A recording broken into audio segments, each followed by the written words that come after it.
गोटिए जंगलरे विराट बड़ पोखरीटिए थिला। सेही पोखरीरे बहुत पानी थिला। सेठारे कुम्भीरटिए तार छुआमानंक सहित रहुथिला। कुम्भीरर 50 रु अधिक छुआ थिले। दिने सेही पोखरी बाट देई बिलुआटिए जाउथिला। से जानिबाकु पाइला पोखरीरे अनेक कुम्भीर छुआ अछन्ति। सेमानंकु खाइबा पाई तार मन बळाइला। भाबी भाबी शेषरे गोटिए उपाय बाहर कला। दिने से पोखरी पाख देई जिबा बेले माँ कुम्भीर को खरा पुआउथिबार देखिला। बिलुआ माँ कुम्भीर पाखकु जाई कहिला, नमस्कार मैडम, आउ तम संसार केमिति चलिछि? पिलामाने केमिति अछन्ति? माँ कुम्भीर मध्य बिलुआ को तार भल मंद विषय पचारिला। केमिति समय कटुछि बोली कुम्भीरटी बिलुआ को पचारिला। बिलुआ कहिला, एबे तो खरा छुट्टी चलिछि। पिलांको पाठ पढ़ाइबारे मो अभ्यस्त, तेणु पाठ पढ़ा बिना किछि भल लागुनी। ए जंगलर सबु पशु मानंकु मो पाठ पढ़ाई शिक्षित कराइछि। पशु शिक्षित होई बड़ ना करिसेंति। मो परा बिलुआ मास्टर नारे जंगलरे परिचित। अच्छा मैडम, आपणक पिला मानंकु मो स्कूल रे पाठ पढ़ाउ नाहंती? शिक्षित हेले सिना भल मंद विषय रे जानिबे। प्रतिदिन एहिपरि सुंदर सुंदर कहानी देखिबा पाई मो चैनल को सब्सक्राइब करंतु। ए पोखरी रे बुली बुली किछि ज्ञान अर्जन करि पारु नाहंती। बिलुआर एपरि कथा सुनी माँ कुम्भीरटी ठीक कला। तार पिलामानंकु पाठ पढ़ाई शिक्षित करिब। तार पिलामानंक भितरु 20टा छुआंकु बिलुआ सहित पाठ पढ़ाइबा पाई जिबाकु देला। बिलुआ तो सुजोग खोजुथिला। से कुम्भीर को कहिला, अच्छा मैडम, मु तेबे आसुछि। विदाय नहीं बिलुआ कुम्भीर छुआंक सहित तार गुंफा को गला। एणे माँ कुम्भीर भारी खुशी। तार पिला माने पाठ पढ़ी शिक्षित हेबे, भल ना करिबे, 12 जंतुंक पाखरे बसा उठा करिबे, ज्ञानी हेबे। माँ कुम्भीरर मन भारी आनंद।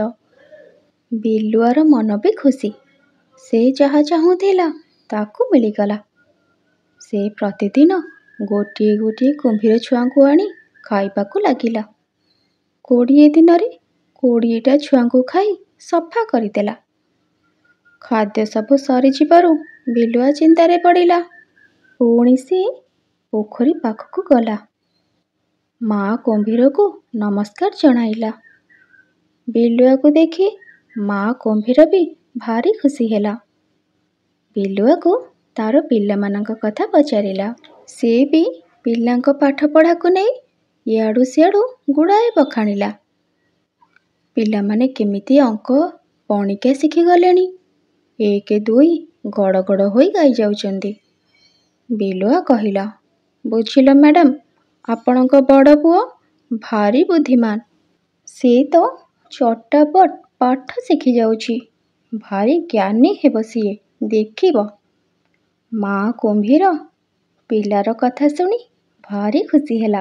पुणी बिलुआ कहिला, अच्छा मैडम, आपणकर आउ पिला भी अछंती, तांकु पाठ पढ़ाइबाकु छाड़ुना। तांकु कौन एठी रखी मूर्ख करिबा? आजी मो सहित सेमानंकु पाठ पढ़िबा पई छाड़। अन्य पिलामानंक सहित सेमाने मध्य शिक्षित हेबे।